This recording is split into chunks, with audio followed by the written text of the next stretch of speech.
Now, if I told you you may have money owed to you and all you have to do is put your name into a database, you may think, oh, I know what this is. It's an April Fool's Day joke. But you know what? Free cash, it is for real. And the new North Carolina Treasurer, Brad Briner, is joining us to talk about it. So thank you for joining us. Pleasure to be here. Hey, so free cash may sound too good to be true for a lot of people out there. Explain where all of this free cash comes from. Sure. So we manage what's called the Unclaimed Property Fund, and it's just as it sounds. It's unclaimed property.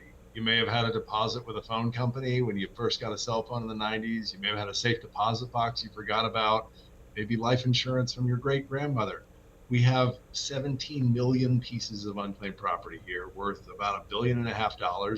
And I hope that you'll come to nccash.com and find some of your own. Yeah, okay, so sometimes people just get the address wrong, or maybe you moved, or maybe you've never moved, but for some reason it just didn't get to you. Let's explain the process of where people need to go to put in their name and search their name and get their cash.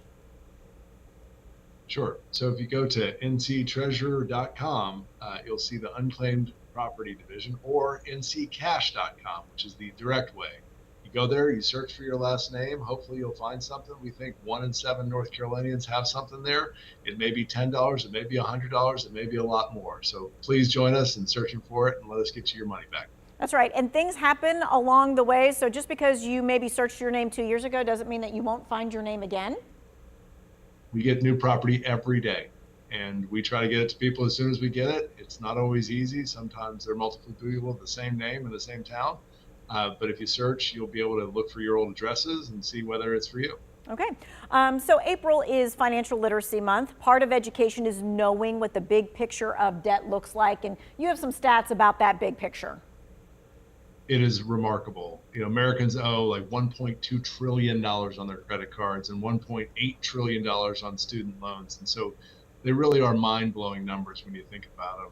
Financial literacy is critically important to success in life. And it's something like 50% of Americans who are not financially literate don't really know how to make heads or tails of most everyday financial decisions. And so as your state treasurer, that's obviously important to me. It's important to making sure that North Carolinians are in good shape financially.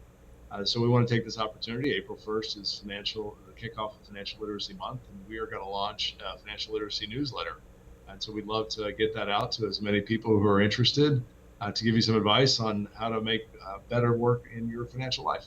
All right. I mean, I think we do have a look at what the financial newsletter sign up looks like, so people can look at that. So we're going to put that up. In the meantime, it's not something to be ashamed of. It's not like we come out of the womb knowing all of the financial world's ins and outs. Completely. No one is born knowing this stuff. You have to learn it, and sometimes you have to learn it the hard way. Sometimes you have to lose money on an investment to understand what that's like and how that feels.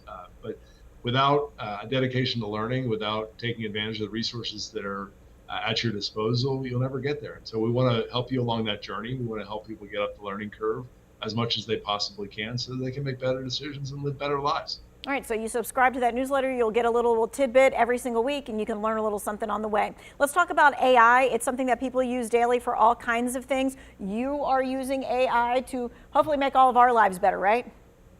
That is the goal. So something like 1 million North Carolinians already use ChatGPT. So many people are familiar with it. I'll tell you, my kids definitely use it. And I think if you have kids in school, they are using it. You may not know it yet, though.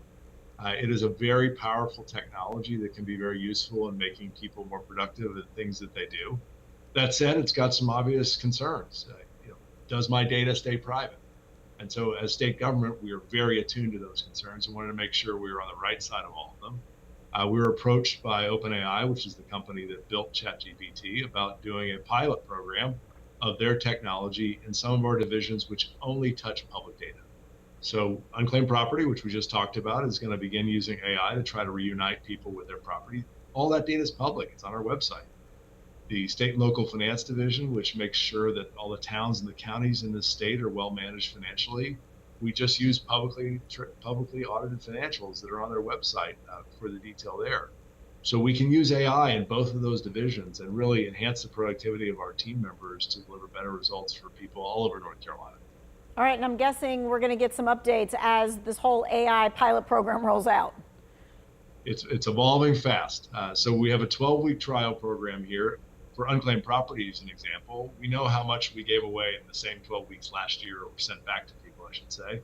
The goal is to achieve that and then some, and that will be the measure of productivity. So it's very mathematical. We can see whether this works. It's not like generating an interesting image in AI, which is useful, but even better, we can measure it, and we know whether we're doing a good job and whether OpenAI was part of that. All right. Well, thank you for your time and your expertise. Hey, for those of you at home who are wondering about NC Cash or subscribing to the financial newsletter, we've got a story up on our website right now that takes you to the links for both of those. We'll be posting this interview as well. We appreciate your time, sir. Thank you very much. Have a great night.